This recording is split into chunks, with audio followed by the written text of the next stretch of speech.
নমস্কাৰ NT24 চাই থকাৰ বাবে ধন্যবাদ আৰু হেশটেগৰ আজিৰ খণ্ডলৈ মানৱপ্ৰণে আপোনালোকক স্বাগতম জনাইছো। আজি আমি এগৰাকী বিশেষ ব্যক্তিৰ সৈতে হেশটেগৰ কিছু কথা পাতিবলৈ বিচাৰিছো কাৰণ ভাৰতীয় বন্দৰৰ গোটেই পৰিৱেশ পৰিকাঠামো বিগত 10-12টা বছৰত কিমান পৰিৱৰ্তন ঘটিলে আৰু বিশেষকৈ কেন্দ্ৰীয় মন্ত্ৰী সৰ্বানন্দ সোণোৱালে এই বিভাগৰ দায়িত্ব লোৱাৰ পাছত কিনো পৰিৱৰ্তন হ'ল বা কেনে ধৰণৰ আধুনিকতাৰ গোটেই পৰিৱেশটোত আচলতে সংযোজন ঘটিল সেইখিনি কথা অলপমান আজি পাতিবলৈ এগৰাকী বিশেষ ব্যক্তি আমাৰ মাজত উপস্থিত আছে। গতিকে তেখেতৰ সৈতে আধা ঘণ্টা সময়ত আমি কিছু কথা পাতিবলৈ বিচাৰিম। আমাৰ সৈতে বৰ্তমান উপস্থিত আছে দীনদয়াল পোৰ্ট অথৰিটিৰ অধ্যক্ষ তথা তেখেত ভাৰতীয় পোৰ্ট এছ'চিয়েশ্যনৰ অধ্যক্ষ सुशील कुमार सिंह सर, स्वागत है असम में। धन्यवाद। आप पहले आए हुए हैं असम में या पहली बार है ये? दूसरी बार है।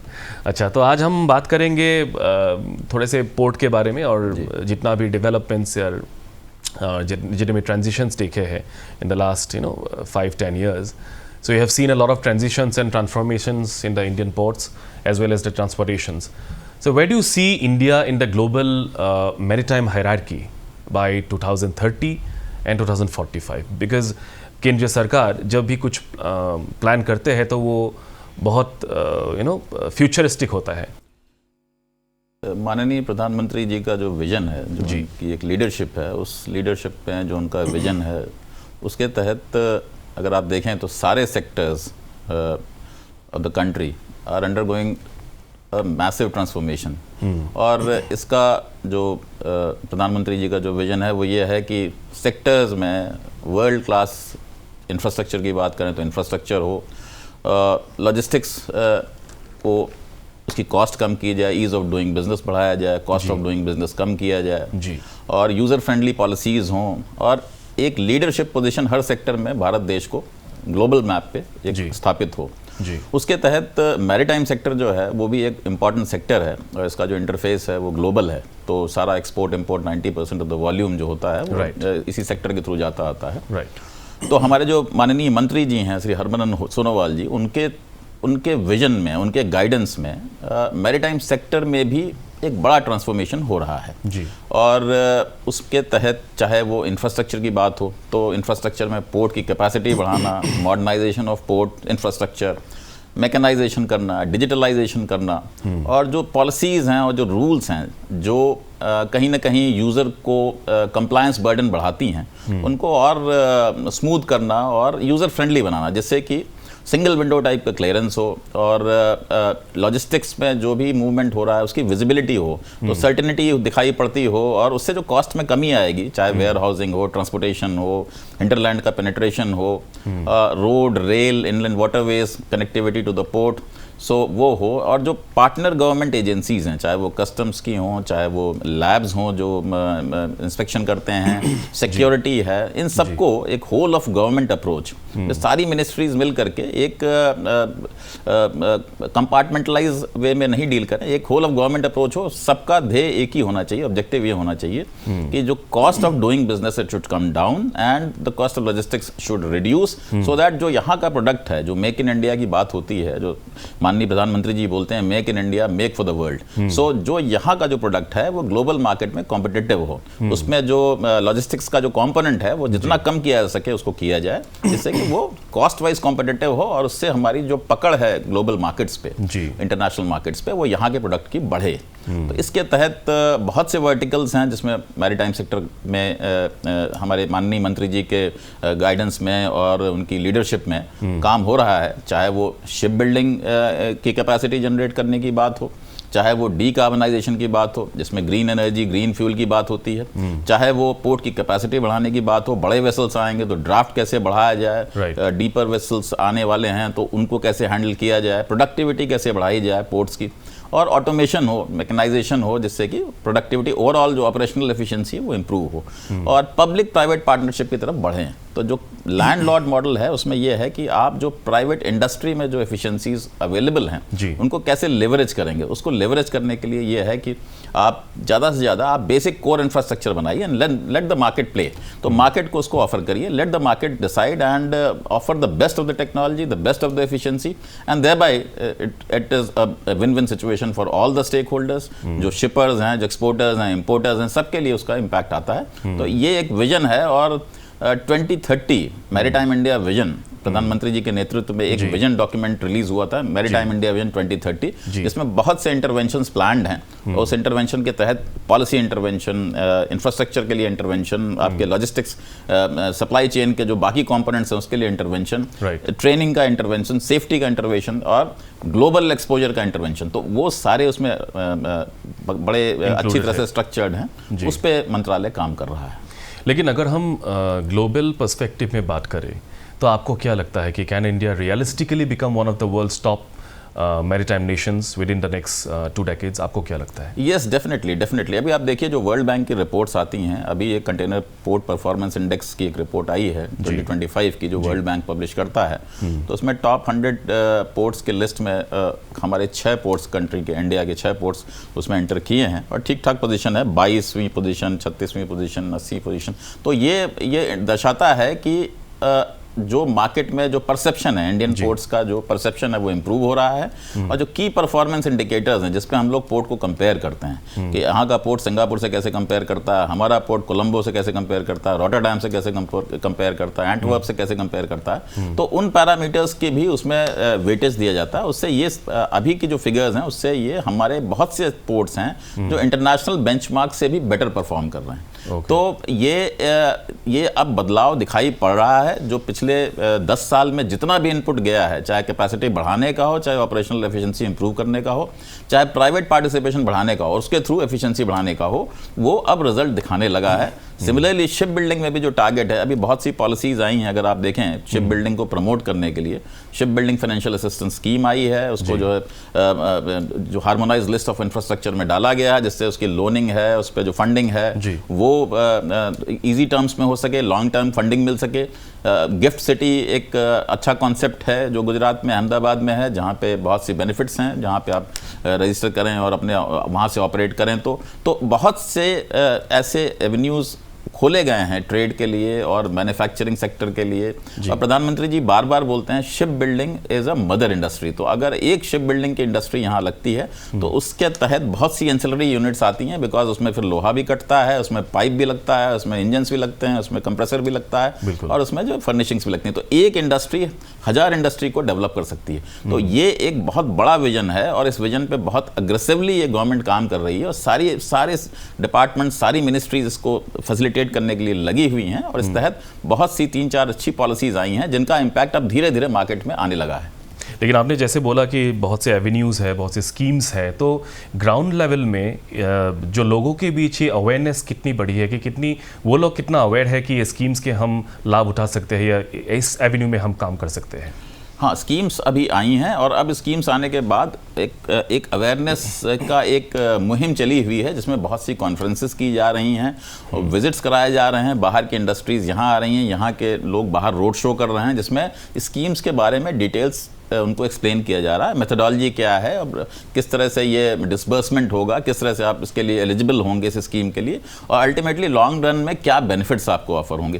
तो इनका इम्पैक्ट अब दिखने लगा है बिकॉज जो बड़े शिप बिल्डर्स हैं, जो मास्टर शिप बिल्डर्स हैं, एंकर शिप बिल्डर्स हैं वर्ल्ड के, वो भी इस स्कीम में अब इंटरेस्ट दिखाने लगे हैं एंड वो लोग अब इसको इवेल्युएट कर रहे हैं कि इसको किस तरह से हम लोग इसका फ़ायदा उठाएं और इंडिया में अपना एक बेस सेटअप करें जहाँ से बड़ी शिप बिल्डिंग की फैसिलिटीज़ आने लगें। अगर हम ट्रांसफॉर्मेशंस की बात करें तो आपको अगर हम बोले कि ऐसे 3 transformations that will define India's maritime sector over the next decade, then what would it be? आपको क्या लगता है? एक तो सबसे बड़ा ट्रांसफॉर्मेशन जो डीकार्बनाइजेशन में हमें लगता है, जो सबसे बड़ा पोटेंशियल जो है आज की डेट में इंडिया में, वो इसका एक स्ट्रेटेजिक जो एडवांटेज है, यहाँ जियोग्राफिकल एडवांटेज है जहाँ पे हम लोगों के पास रिन्यूएबल की अच्छी कैपेसिटी है और जो ग्रीन फ्यूल्स हैं या जो लो कार्बन फ्यूल्स इनको हम लोग कहते हैं, जिसको अल्टीमेटली उस पर ट्रांजिशन हम लोगों को करना पड़ेगा, पूरे वर्ल्ड को करना पड़ेगा, क्योंकि जो नेट ज़ीरो का जो एक टारगेट रखा हुआ है इंटरनेशनल मैरीटाइम ऑर्गेनाइजेशन IMO ने रखा हुआ है, उसको अगर कंप्लाई करना है और पेरिस अग्रीमेंट जो था उसमें जो ग्रीन हाउस गैस में जो रिडक्शन के जो फेजेस दिए हुए हैं उनको अगर आपको मीट करना है, जो हम लोगों का कमिटमेंट भी है, इंडिया का भी अपना कंट्रीब्यूशन है उसमें, तो उसको करने के लिए ये एक ऐसा हम लोगों के पास एडवांटेज है जिसको हम लोग लेवरेज कर सकते हैं। और उसकी वजह से अगर हम लोग green fuel production, green fuel supply, green fuel bunkering और एक्सपोर्ट का अगर हम लोग यहाँ पे इकोसिस्टम सेट करते हैं तो एक ट्रेड पूरा रीडिफाइन होगा ग्लोबल लेवल पे, और जो शिप्स हैं, जो वॉयजेस हैं, वो रिकैलिब्रेट करेंगे। इंडिया में कॉल्स बढ़ेंगी, इंडिया में उसकी वजह से कार्गो का इंपोर्ट एक्सपोर्ट बढ़ेगा, ट्रांसशिपमेंट बढ़ेगा और हिंटरलैंड की कनेक्टिविटी उसी बहाने और इम्प्रूव होगी। तो सबसे बड़ा हमको जो लगता है आगे चलते हुए हम लोग डीकार्बनाइजेशन में अच्छा ट्रांसफॉर्मेशन ला सकते हैं और ये हम लोगों को ग्लोबल मैप पे अच्छी तरह पोजीशन कर सकता है। आपने जैसे कि मेंशन किया, तो हम पूछना चाहेंगे ग्रीन पोर्ट के बारे में। एक्चुअली तो what does the governments vision of a green port actually looks like on the ground? आपको क्या लगता है? सो ग्रीन पोर्ट जब हम लोग कहते हैं तो बेसिकली ये है कि जो हमारी नेट जीरो ऑपरेशंस जो पोर्ट का है, वो जो एमिशन कर रहा है और जो एमिशन आप बचा रहे हैं वो बैलेंस करना चाहिए और वो नेट जीरो होना चाहिए on the scale of emitted और सेव्ड। सो बेसिकली उसमें यह है कि जो इक्विपमेंट्स हैं उसको लोग इलेक्ट्रिकली ड्रिवन इक्विपमेंट्स में कन्वर्ट कर रहे हैं। जो शोर टू शिप पावर है, शिप आके अगर बर्थ पे लगा है पोर्ट पे और उसका ऑक्सिलरी इंजन चल रहा है डीजल से और एमिट कर रहा है जब तक वो खड़ा हुआ है, लोडिंग चल रही है, तो उसके लिए यह है कि आप शोर से उसको पावर कर दें तो वो इंजन बंद कर सके, तो बिजली से उसको पावर कर दिया आपने। चार्जेबल इलेक्ट्रिक व्हीकल्स अब आ रही हैं, ट्रक्स हैं, पेलोडर्स हैं जो अब पोर्ट में इंडक्ट हो रहे हैं।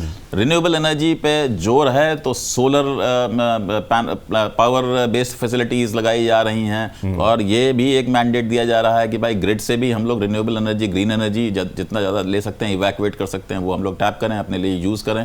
तो ग्रीन मॉलिक्यूल्स के प्रोडक्शन की बात हो रही है, तो अब green hydrogen hubs under the national green hydrogen mission, ये भी एक बड़ा मिशन है। माननीय प्रधानमंत्री जी ने इसका एक विजन रखा था कि नेशनल ग्रीन हाइड्रोजन मिशन के तहत कुछ एरियाज ग्रीन हाइड्रोजन हब करके डेवलप किए जाएंगे, जहाँ पे green molecules, green hydrogen, green ammonia, green methanol, इनका प्रोडक्शन, स्टोरेज, बंकरिंग की फैसिलिटी डेवलप होगी। और यहाँ से हम लोग 2030 तक का जो टारगेट था कि 2030 तक 5 million tons of green hydrogen यहाँ से एक्सपोर्ट करने की कैपेसिटी यहाँ जनरेट होगी। तो वो इस तरह का जो एक मुहिम चल रही है कि हम लोग वो भी एक इकोसिस्टम डेवलप कर रहे हैं, इलेक्ट्रिक पे ट्रांजिशन कर रहे हैं, इलेक्ट्रिकली ड्रिवन इक्विपमेंट में डाल रहे हैं, और जो लोग ग्रीन फ्यूल यूज़ कर रहे हैं या जो लोग अपना ग्रीन इंडेक्स इंप्रूव कर रहे हैं उनको हम लोग बेनिफिट दे रहे हैं, इंसेंटिव दे रहे हैं। तो एक इस तरह से प्रमोट भी हो रहा है ग्रीन का जो एक कल्चर है। तो ये पोर्ट को इस तरह से देखें तो हम लोग काफ़ी मल्टीपल एस्पेक्ट्स पे काम चल रहा है, जिससे कि फॉसिल फ्यूल बेस्ड एनर्जी को कितना कम कर सकें और रिन्यूएबल एनर्जी को कितना बढ़ा सकें। अगर आपको just for information, electrically driven tugs जो पोर्ट क्राफ्ट होती हैं, जो शिप को खींच के लाती हैं बर्थ तक, अब ये हम लोगों ने, मंत्रालय ने इसको एक स्कीम बनाई थी, green tug transition programme GTTP, उसके तहत अब कई पोर्टों ने ग्रीन टग का ऑर्डर प्लेस कर दिया है। दीनदयाल पोर्ट ने सबसे पहला ऑर्डर प्लेस किया था, अक्टूबर-नवंबर में पहला टग पानी में आ जाएगा। तो ये भी एक बड़ा ट्रांजिशन है जो धीरे धीरे हम लोग फॉसिल फ्यूल को कम करके electrically driven battery operated equipments डाल रहे हैं। जी, तो रिसेंटली जोग्राफिकली जितने भी कॉन्फ्लिक्ट्स हुए उसके असर सब देशों में पड़ा है। India is also one of them.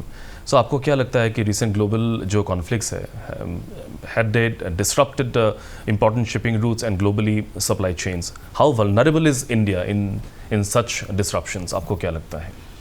देखिए, अगर ओवरऑल देखा जाए तो इस तरह के जो डिसरप्शंस हैं ये पूरी सप्लाई चेन को डिस्टर्ब करते हैं, वॉयजेस को डिस्टर्ब करते हैं और ट्रेड को भी डिस्टर्ब करते हैं, जिसका इम्पैक्ट प्राइसेस पे भी आता है, फ्रेट पे भी आता है, एंड अल्टीमेटली ट्रेडर्स के ऊपर काफ़ी अनसर्टेनिटी क्रिएट होती है, चाहे वो इंश्योरेंस हो वेसल्स का, चाहे वो फ्यूल की कॉस्ट हो या वॉयज का जो डिस्टेंस बढ़ जाना, टाइम बढ़ जाना और कंटेनर्स की शॉर्टेज हो जाना। ये एक मतलब ये नेचुरल है कि ये अगर आप डिसरप्शन करेंगे सप्लाई चेन में ड्यू टू जियोपॉलिटिकल कॉन्फ्लिक्ट्स तो ये होगा। बट फॉर्चुनेटली, सरप्राइजिंगली ऑल्सो, ये जो अभी जो कॉन्फ्लिक्ट चल रहा है उस कॉन्फ्लिक्ट में इंडियन पोर्ट्स के ऊपर बहुत ज़्यादा वो डिसरप्शन नहीं आया है। अगर हम आपको खाली दीनदयाल पोर्ट की भी बात करें, जो बिल्कुल गल्फ के पास ही स्थित है और स्ट्रेट ऑफ हॉर्मुज से निकलते ही मुंद्रा एंड उसके बाद हमारा कांडला है, तो उसमें करीब 21% की ग्रोथ हो रही है, 21% ईयर ऑन ईयर ग्रोथ हो रही है आज की डेट में। तो in spite of this Hormuz crisis, in spite of sanctions, in spite of other disruptions, we are still growing by more than 21%। So हुआ क्या है कि इसमें जो जहाज जाने थे गल्फ की तरफ, वो अब उनको एक, हम लोगों को ये अपॉर्चुनिटी मिली कि अपने आप को इस तरह से पोजीशन कर सकें कि जो जहाज उधर नहीं जा पा रहे हैं वो हमारे पोर्ट को यूज़ करें, यहाँ पे सामान रख दें, जब वो स्थिति नॉर्मल होगी तो अपना ट्रांसशिप करके ले जाएं। तो उस तरह से एक नया कार्गो स्ट्रीम डेवलप हो गया, एक नई रेवेन्यू स्ट्रीम डेवलप हो गई, जहाँ हमारे पोर्ट पे बहुत सा ट्रांसशिपमेंट एडिशनल आ गया, तो वॉल्यूम्स इनफैक्ट बढ़े, तो हमारी तो अर्निंग बढ़ी है। और ये मोटा मोटी सारे पोर्ट्स पे ये इस तरह का रिजिलियंस दिखाई पड़ा है कि बहुत ज़्यादा हम लोगों के ऊपर इसका इम्पैक्ट नहीं आया है। कुछ थोड़े बहुत इम्पैक्ट आया और कंटेनर की शॉर्टेज या कंटेनर वेसल्स के फ्रेट रेट में, जो मार्केट ड्रिवन फिनोमेना है, तो उसमें पोर्ट्स का बहुत ज़्यादा रोल नहीं है, it is between traders and the shippers, shipping lines, so वो है। बट अदरवाइज बहुत ज़्यादा इम्पैक्ट नहीं आया है पोर्ट ऑपरेशंस पे।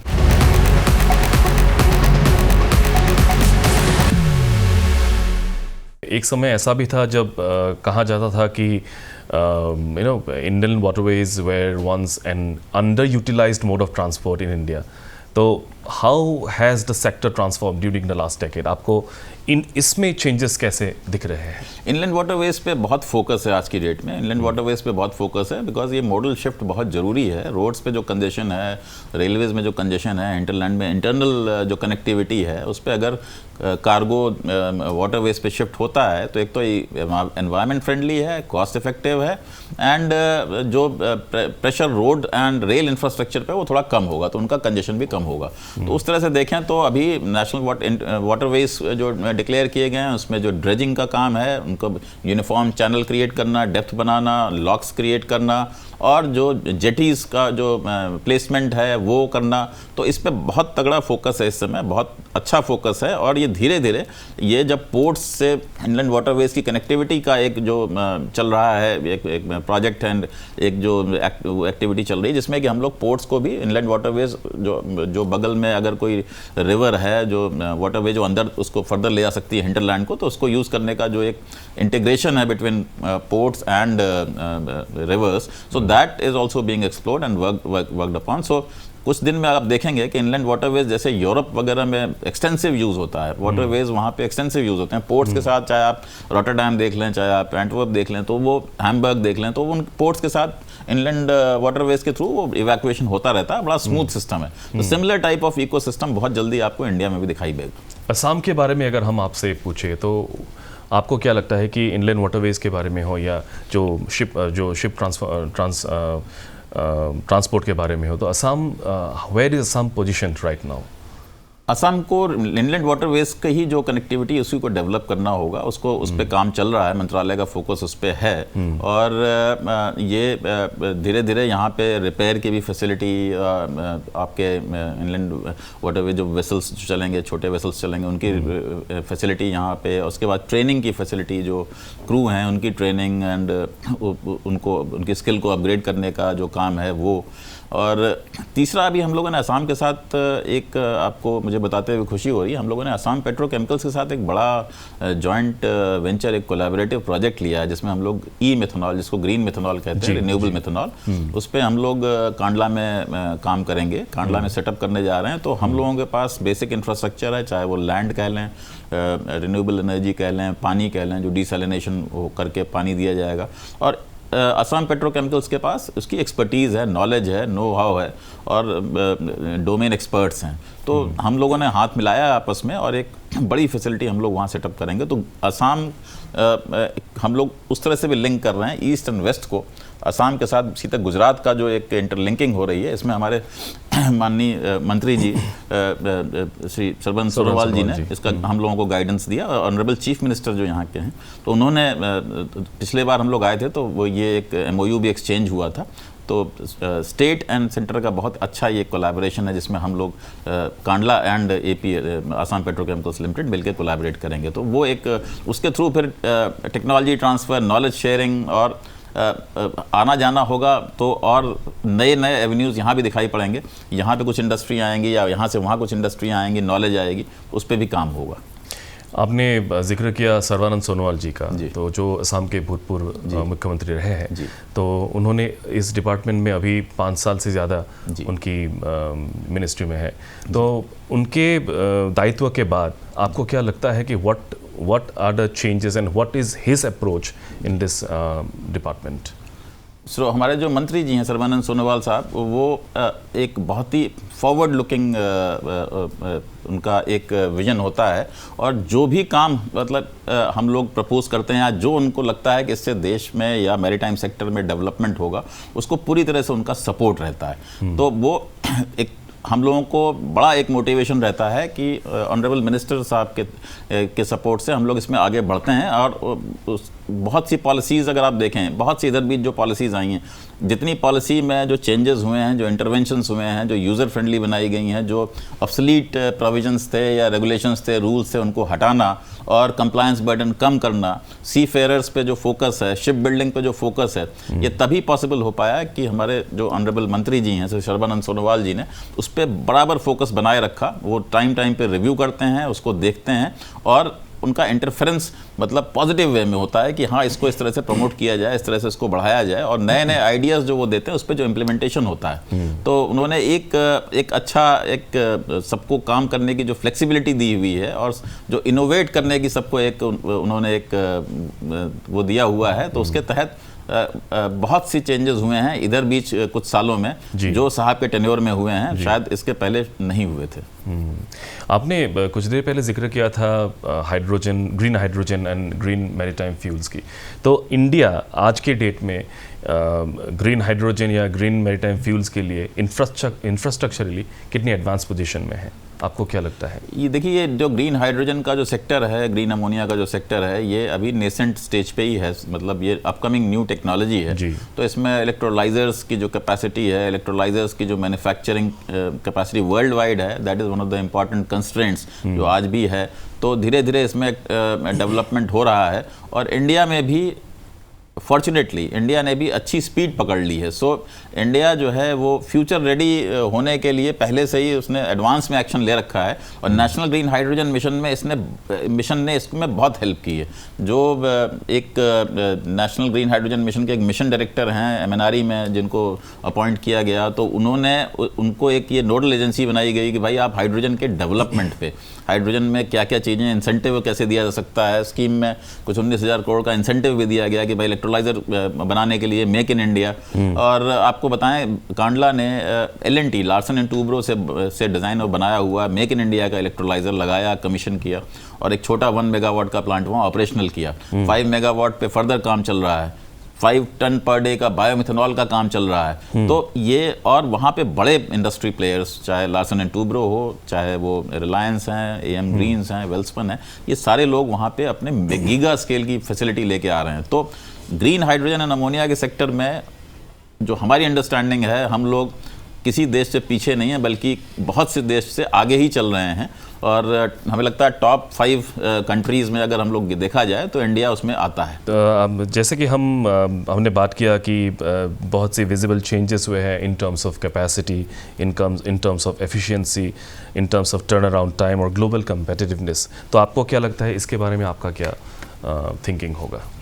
ये जो चेंजेस हो रहे हैं, ये चेंजेस मार्केट ड्रिवन हैं, और अगर ये चेंजेस जो इम्प्रूवमेंट्स आ रहे हैं, ये इम्प्रूवमेंट्स इसका एक वजह सबसे बड़ी ये है कि अब मार्केट में जो सरकारी पोर्ट्स हैं या जो पब्लिक पोर्ट्स हैं या गवर्नमेंट कंट्रोल्ड पोर्ट्स हैं, उनको प्राइवेट पोर्ट्स से कम्पीट करना है।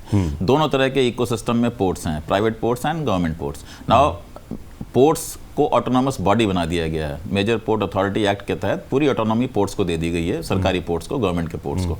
तो उनको, they are their own profit centres. अगर वो प्रॉफिट, उनका सर्वाइवल इस पे है कि वो कितनी अच्छी तरह से वो प्राइवेट पोर्ट से कम्पीट करते हैं। तो डिसीजन मेकिंग को फास्ट करना और अपने स्ट्रेटजी को मार्केट के रिक्वायरमेंट से अलाइन करना, डिमांड एंड सप्लाई गैप पे मॉनिटरिंग रखना, और जो बेस्ट ऑफ द टेक्नोलॉजी है, best of the efficiency available in the market, उसको जल्दी से जल्दी लेकर के अपने पोर्ट पे इंप्लीमेंट करना। इसकी एक हेल्दी कंपटीशन, एक हेल्दी होड़ सी चल रही है सारे पोर्ट्स के बीच में। एक रैंकिंग का भी सिस्टम हमारे जो मंत्री जी ने एक रैंकिंग पोर्ट रैंकिंग का भी एक बेंचमार्क सिस्टम बनाया है, जिसमें हर साल कंपेयर किया जाता है कि आपके KPIs कैसे हैं, बगल वाले पोर्ट के KPIs कैसे हैं, और आपकी रैंकिंग की जाती है। उसमें कुछ इनपुट यूज़र से भी लिया जाता है। तो ये एक बहुत ही हेल्दी फ्रेमवर्क बन गया है आज की डेट में, जिससे कि ये और इम्प्रूव ही होगा। जैसे हम आपको बताएं, कांडला में 132 से 150 पहुंचे, 150 से 160 पहुंचे, 160 से इस बार 175 के ऊपर जाएंगे। तो ये जो ट्रेजेक्टरी है ये ग्रो करती जा रही है। ये तभी पॉसिबल है कि आपकी ऑपरेशनल एफिशिएंसी इंप्रूव हो रही है, और जो शिपर्स हैं या एक्सपोर्टर्स इंपोर्टर्स हैं वो आपके पोर्ट पे आ रहे हैं, उनको कुछ ऐसा दिख रहा है कि वो आपके पोर्ट पे आ रहे हैं, और जिससे आपका वॉल्यूम भी बढ़ रहा है, अर्निंग भी बढ़ रही है। तो ये मोटा मोटा लार्जली सारे पोर्ट्स पे यही हो रहा है। ट्रेंड बहुत अच्छा चल रहा है, and it is only because कि लोगों को अब आदत पड़ गई है कि अगर आपको सर्वाइव करना है तो डिसीजन फास्ट लेना है, अगर आपको सर्वाइव करना है तो आपको यूज़र फ्रेंडली स्कीम्स लगानी है, स्ट्रेटजी बनानी है, और आपको वायबिलिटी उनके लिए रखनी है। अदरवाइज अगर इकोनॉमिकली अनवायबल हो गए आप उनके लिए, तो वो शिप कहीं और चला जाएगा। तो अपनी वायबिलिटी एस्टैब्लिश करने के लिए आपको कहाँ कंसेशन आप दे सकते हैं, कहाँ उनको इंसेंटिवाइज कर सकते हैं, कहाँ उनको जल्दी से जल्दी बर्थ दे करके उनको खाली कर सकते हैं जिससे कि शिप चला जाए। तो वो सारी चीज़ें जो है अब इस सिस्टम को ट्रिगर कर दिया है उसने। अब ये जिसको कहते हैं उसने अपनी ट्रेजेक्टरी पकड़ ली, ये इम्प्रूव होता जाएगा। तो ये बहुत अच्छा काम हुआ है इधर सालों में। मेरा जो फाइनल क्वेश्चन है, आप दीनदयाल पोर्ट अथॉरिटी के अध्यक्ष हैं, लेकिन आप इसके साथ भी आप इंडियन पोर्ट एसोसिएशन के भी अध्यक्ष हैं। तो इस तौर से आपका क्या विजन है बाय 2030? आप कहाँ पे देखना चाहेंगे इंडियन पोर्ट्स को, या आपके क्या सपने हैं, क्या विजन है, कैसे? देखिए, हम तो ये मान के चलते हैं कि जिस तरह से इम्प्रूवमेंट हो रहा है under the guidance of our honourable minister Shri Sarbananda Sonowal ji, and under with the vision of our honourable prime minister Shri Narendra Modi ji, इसके तहत हम लोग टॉप 20 में कम से कम 6 पोर्ट्स को मान के चलते हैं। 12 मेजर पोर्ट्स हैं, तो जो मेजर पोर्ट्स के 6 पोर्ट्स उसमें किसी तरह से हम लोग देख रहे हैं कि एंटर करें, और टॉप 20 में हम लोग 6 पोर्ट्स आएँ, और जो प्राइवेट पोर्ट्स हैं वो अपनी जगह उसी हिसाब से वो कम्पीट करेंगे, तो वो भी ऊपर की तरफ अपनी जो है वो करेंगे, मेंटेन करेंगे पोजीशन, जिससे कि वर्ल्ड में ग्लोबली हम लोग ये एस्टैब्लिश हो जाएं कि दीज आर द पोर्ट्स जहाँ पे शिप्स कॉल करना प्रेफर करेंगे, जिसको कहते हैं पोर्ट ऑफ प्रेफरेंस। तो शिप अगर आ रहा है तो वो और उसमें सबसे बड़ा रोल, जैसे हमने आपको बताया, ऑपरेशनल एफिशिएंसी का होगा, डीकार्बनाइजेशन मतलब ग्रीन फ्यूल्स की अवेलेबिलिटी का होगा। अगर आप ऑफर कर सकें उनको ग्रीन फ्यूल ऑफर कर सकें एट कॉम्पिटिटिव प्राइजेस, जिससे कि सिंगापुर और रॉटरडैम के बजाय वो आपके यहाँ फ्यूल लेने आने लगे। और तीसरा ये है कि आपकी हिंटरलैंड कनेक्टिविटी अच्छी हो, जो भी सामान आया जल्दी से इवैक्यूएट हो जाए, या आपके पोर्ट के लिए एक्सेस अच्छा हो। तो ये 3 बेसिक पैरामीटर्स हैं। बाकी इंफ्रास्ट्रक्चर इंप्रूवमेंट के बहुत काम चल रहे हैं, इंफ्रास्ट्रक्चर की कैपेसिटी बढ़ाई जा रही है फ्यूचर रेडी करने के लिए। तो वो ग्रोथ को देखते हुए ये मल्टीपल एस्पेक्ट्स पे काम हो रहा है, but I am seeing that 50% of our government controlled ports should qualify within top 20 list of world bank report. Thank you so much. बहुत व्यस्त शेड्यूल के बीच में आपने थोड़ा समय दिया हमको, तो आप इसके लिए आपका आभार व्यक्त करते हैं, और बहुत बहुत शुक्रिया। धन्यवाद। आए हमारे चैनल में। Thank you. এয়া আছিলে সুশীল কুমাৰ সিং। আমি ইতিমধ্যে কৈছিলোঁ যে তেখেত ভাৰতীয় যি পোৰ্ট এছ'চিয়েশ্যন, সেই পোৰ্ট এছ'চিয়েশ্যনৰ তেখেত অধ্যক্ষ, গতিকে তেখেতে যথেষ্ট দায়িত্বত থাকে বা যথেষ্ট তেখেতৰ ব্যস্ততা, তাৰ মাজতো এই বৃহৎ ছেক্টৰখনত তেখেতৰ যিটো ভিজন, আৰু লগতে মাননীয় মন্ত্ৰী সৰ্বানন্দ সোণোৱাল ডাঙৰীয়াৰ যিখিনি ভিজন, প্ৰধানমন্ত্ৰীৰ কথা তেখেতে উল্লেখ কৰিছে। গতিকে আমি আশা কৰিছোঁ যে এই মোড অফ ট্ৰান্সপৰ্টেশ্যনটো আৰু ইয়াতকৈ বেছি আগবাঢ়ক, কাৰণ আমি সকলোৱে জানো যে যিটো আমাৰ জলপথৰ যিটো পৰিবহণ, সেইটোৱে আটাইতকৈ সুচল আৰু আটাইতকৈ কম খৰচী। গতিকে এই ক্ষেত্ৰত ভাৰতবৰ্ষই বা এই বিভাগে আৰু কাম কৰিব বুলি আমি আশা ৰাখিছোঁ। এই আশাৰেই আজিৰ হেশ্বটেগৰ পৰা বিদায় লৈছোঁ। নমস্কাৰ।